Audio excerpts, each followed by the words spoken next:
Today on Monkey Life, Jeremy's on a mission to coax overweight Oshine into the great outdoors.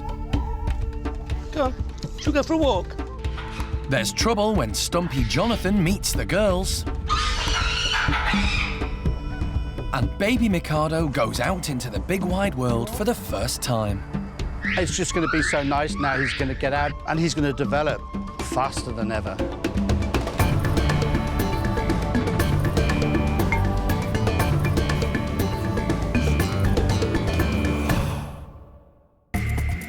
Monkey World in Dorset is the largest sanctuary of its kind on the planet. Dr. Alison Cronin and her team dedicate their lives to rescuing and rehabilitating primates from all over the world. Yeah, everybody's brilliant. Really good.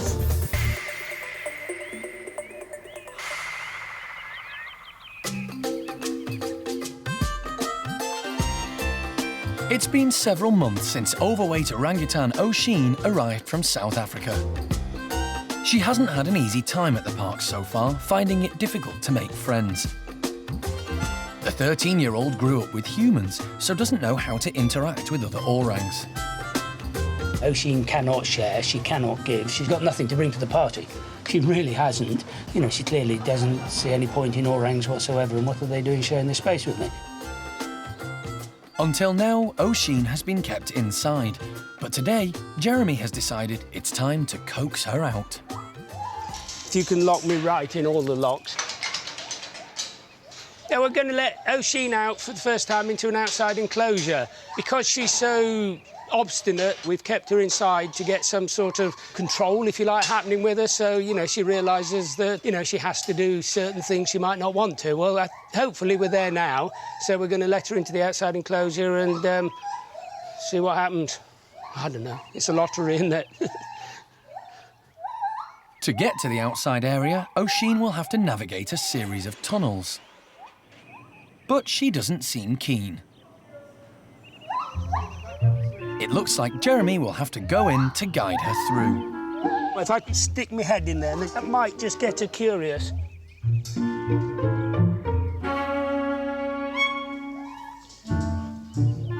The other orangs have no problems with the tunnels, but Oshine isn't used to them, and her size makes it more difficult for her. Oshine. But eventually, curiosity gets the better of her. Good girl. Come on. This is where I get stuck trying to negotiate this corner. Oh. Come on, Puddin'. Come on. Here we go. Here you go. What we got here? Is that worth a little bit of a flapjack? I'm thinking possibly so. Jeremy has worked hard at building a relationship with Oshine over the last few months so that she trusts him. Come on, should we go for a walk? Hold my hand, come on, let's go for a walk. He wants to familiarise her with the enclosure so that she feels comfortable enough to come out on her own. Oshine has never had much exercise, but her recent weight loss has made her surprisingly nimble on the climbing frame.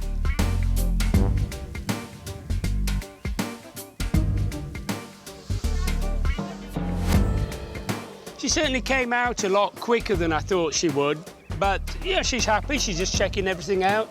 She's probably got the best view of the park that there is. From her vantage point, Oshine can see other residents at the park. She's surveying everybody, mainly her neighbours here, which is Gordon's group this morning, and they're sort of taking a bit of an exception to her. Gordon's checking out the new silhouette of the new lady and realising I think he's going to have his hands full if he were ever to meet her. Oshine doesn't seem too keen on him either, but it's Xiaolan who's most indignant at the new landmark. We've got Xiaolan out there all puffed up and displaying. Xiaolan's not impressed that there's another woman around and shows her disapproval of Oshine by blowing raspberries.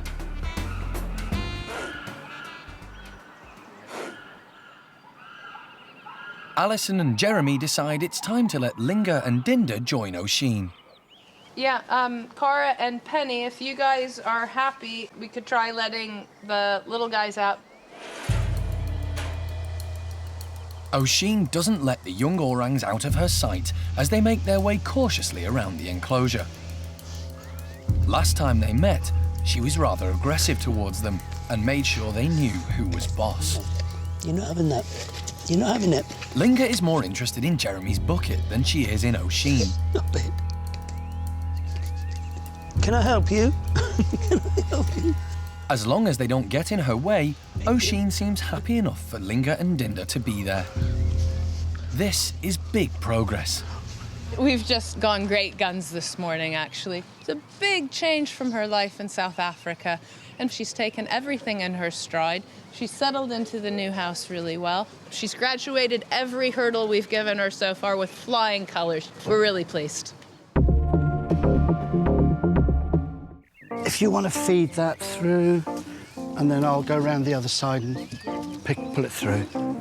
Another new arrival being allowed outside for the first time is baby golden-cheeked gibbon Mikado. Primate care staff members Mike and Jill are adding new hoses and toys to the enclosure. We're putting up some new bits of rope and climbing frame for him so that it's easy for him to get in and out. Hello, Alex. There's Alex come to say hi. Hey, Mikado. Mikado was brought over from a zoo in France after his mother died. Mike hand-reared him until he was old enough to join his new foster mum, Alex. The relationship between Alex and Mikado is getting on really well. They are interacting much, much more now. He's sort of getting to the point where he's that irritating little thing that keeps flying around the enclosure. He sort of just flips her hair or her hand or her tummy, and she just tolerates it. She's quite happy about it.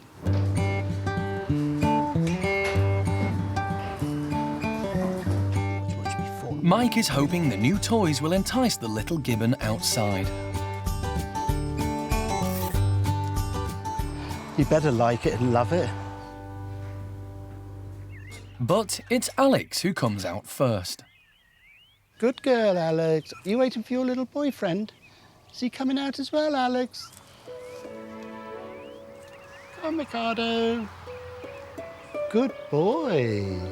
Hello, little one. What? There's a brave little gibbon. Yeah, what do you reckon to that? Good girl, Alex. It doesn't take Mikado long to start exploring his new playground. Whether Alex would be really happy about this, because if you like these outside enclosures for her as a bolt hole to get away from him, now he's going to be following her all over the place. So she's going to be a lot fitter, I can see. In the wild, gibbons spend all day in the trees. Good boy. Yes, it's okay, I'm still here. This enclosure has lots of branches and foliage to help Mikado strengthen his arms and improve his coordination. It's just going to be so nice now he's going to get out. He's obviously got all the trees to explore, and he's going to develop faster than ever.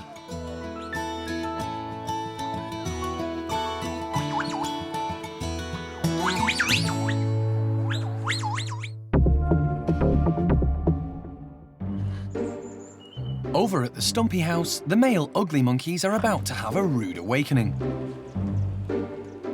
Alison and the team are going to put them in with the girls. The game plan this morning, anyway, is grab them, box them up, take them down, and just bung them in. And we'll act like it's no big deal, and hopefully the macaques will think so, too. The 5 male macaques have been at the park since 2000, and in recent years have been starved of female company. The team decide to introduce them to the girls gradually, starting with Jonathan and Sam. Yeah. Belly straight in there. The 9 girls came to Monkey World after being retired from a medical research facility in Scotland. Oh, my word. Oh, look at that. Kelly, Maureen and Cola, 3 of the more confident females, waste no time in introducing themselves to Jonathan. Oh, Jonathan, you're going to be a very popular man. And Sam seems to be a big hit with low-ranking Charlie. Oh, wouldn't that be nice? Oh, big hug. The boys can't believe their luck. In the wild, stump-tailed macaques live in large mixed groups, so putting males with females is perfectly normal. But rehabilitating institutionalized animals can be very difficult, and introductions have to be carefully supervised. Jonathan's getting to know Sylvie, but Cola decides to put a stop to that and climbs down to introduce herself. That's Sylvie told. The boys seem to be settling in. They're thoroughly enjoying having females. They've sort of been living in a bachelor group for sort of 10 years, but they seem to know what to do. As Jonathan and Cola get better acquainted, Sam turns his attentions to Sylvie. Sam is higher ranking than Jonathan, and the girls are just working this out. Jonathan is sort of stomping around a bit more. A lot of the females seem a bit more wary of Jonathan, whereas Sam sort of is proving a bit of a ladies' man, really. They all seem to quite like Sam. Suddenly, Jonathan starts pushing his luck with Miriam and becomes quite aggressive. She's had enough. But he doesn't take the rejection well. Okay, Jonathan. They're just such violent so-and-sos. The team decides that Jonathan needs to cool off, so separate him from the others. We just have to make sure that everything that we're doing here doesn't jeopardize the welfare of anybody else. Do all 5 boys make it into this group so that we have one super group of uglies?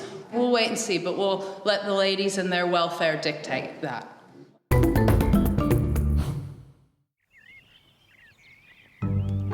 It's an early start for Jeremy at the chimp nursery. Good morning. Hello, Sal. What's happening? Every morning, he gives Sally, Lulu and the youngsters any medication and dietary supplements they might need. Sally. Hello. Sal. Come on, Sal. Sally is getting one to help ease stiffness in her joints. You go stiff on me. Here's your pro-soluble. One for you. It's like a yogurt, it's a probiotic. Isn't it? Yeah, keep you all regular. Hello, Ash. Brian. Come on, Brian. Rodders, Ash and Brian are very cooperative, but Lulu is having none of it. Lulu, are you coming over? Come on, darling. Lulu. Have it your way. You usually do. This morning, Jeremy's giving them a special treat. Smoothies. What are we having today, huh?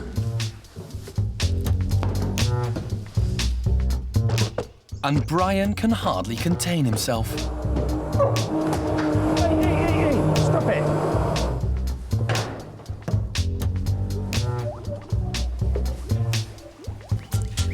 Here you go.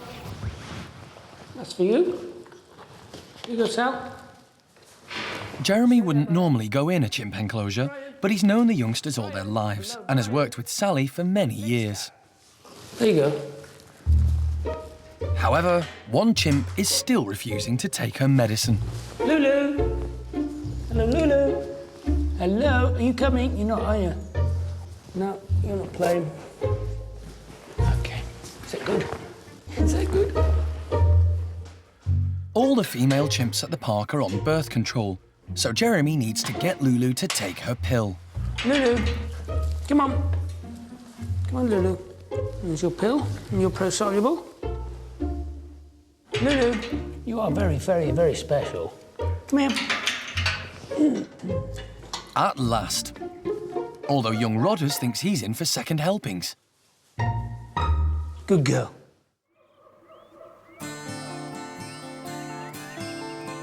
"14-year-old Trudy has had a variety of health problems, and the veterinary team have been baffled as to the cause.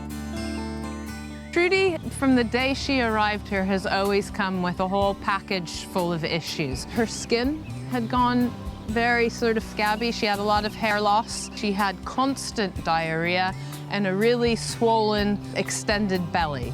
individual little complaints, but when you look at her as the whole package, it wasn't right and it wasn't good. The team tried all sorts of ways to improve her condition. We got to the point where she was on 2 or 3 different supplements.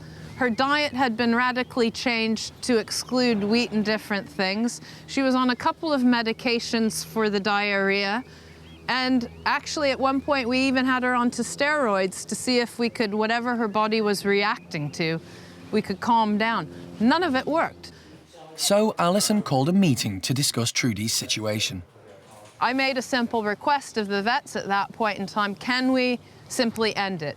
Just dial it back to 0 again. So diet goes back to normal. All other supplements and everything out. And let's just see what happens to Trudy. We had gotten so far away from the goal of getting her fit, healthy, and normal that it was just time to try something completely different. And it worked.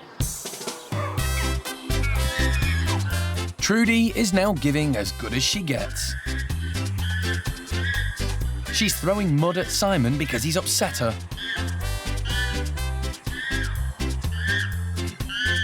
Boss Hananya comes over to make sure things don't get out of hand. And high-ranking female Cherry tries to calm her down. Everyone in the group is protective of Trudy. She persuades Hananya to sort Simon out for her, which he does.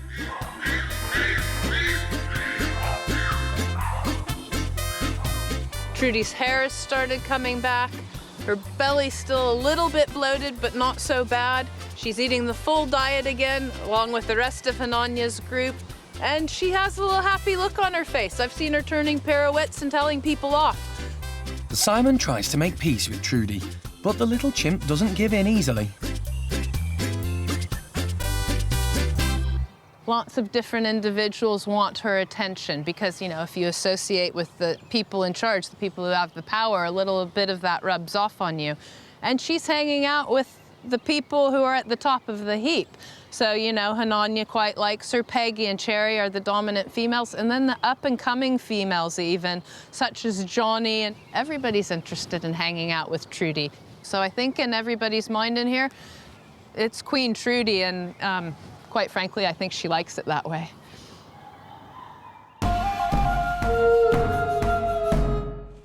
At the Stumpy House, the team are about to put all the boys in with the girls.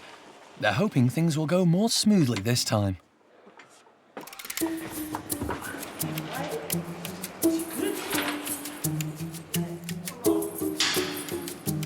Phil, Paddy and David are joining Sam, who's already settled in. And Jonathan is being given a second chance.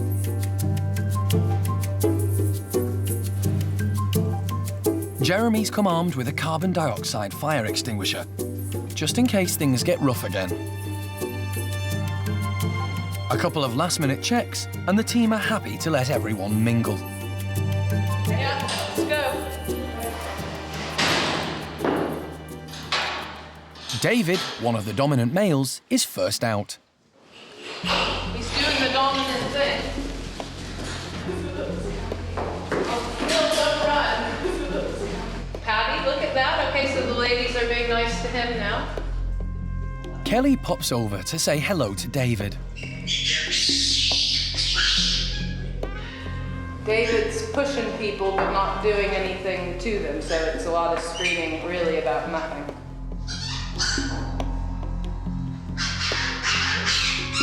Sam steps in to keep the peace. Any form of communication with them generally starts with a really hard push or a shove or a grab. You know, it's no politeness. Sylvie, meanwhile, is winding up new boy Paddy. Sylvie, hey, have her, Jeremy. There's a lot of shoving and pushing, and some of the lower ranking individuals are being pushed around and displaced. So even if they're not being attacked, they're just being moved on constantly. My main concerns right now are for our lowest ranking male, Phil, who's getting shoved around not only by the ladies, but also by the boys who he's always been with. And it's Jonathan once again who's in the thick of it. Jonathan, no! No! Don't do that! Let's get Jonathan out. Ideally in this bedroom, Jeremy. Yeah. I don't see him stopping. No. So Jonathan's in the doghouse again. And with him out of the way, the others are able to get on with making friends. David with a much calmer Sylvie. And Sam with, well, quite a few of the girls. It will be very interesting to see. Does the beauty and sort of calmness of Sam pay off? Does David's sort of stature and history and dominant position as it stands now pay off? Or does Jonathan's aggression and full-on behavior pay off? And, you know, speaking for myself, I would go for the handsome, quiet one who's gentle, and that would be Sam. But our ladies, you know, have their own minds in there, and we'll see who they choose.